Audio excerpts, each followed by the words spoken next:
David Johansen, New York Dolls frontman, dies at 75.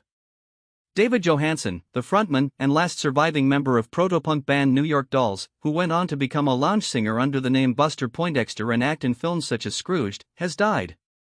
His daughter Leah Hennessy confirmed that he died Friday at home in New York. He was 75. In February 2025, Johansen announced he was suffering from stage 4 cancer, a brain tumor and a broken back. He was diagnosed in 2020 and was not able to perform for the final years of his life.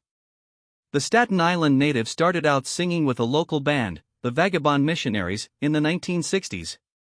He joined the nascent New York Dolls in 1971, and their first performance came at a Christmas Eve concert at a homeless shelter.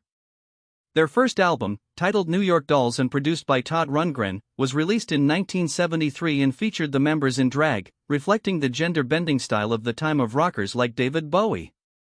The album's grungy hard rock meets glam pop sound on songs like Personality Crisis reflected the theme of alienated youth and served as a template for bands like the Ramones. But though their albums were critically acclaimed, they didn't sell well, and the Dolls became known as much for some members' drug addiction and wild antics as for their musicianship. The New York Dolls broke up in 1976 and Johansen went on to perform and release albums as a solo act, often playing New York Dolls songs and performing with fellow Dolls member Sylvain. Johansen opened for The Who on an East Coast tour in 1982. He restyled himself as lounge singer Buster Poindexter in the late 1980s, as part of a wave of jazzy sounds and retro performers.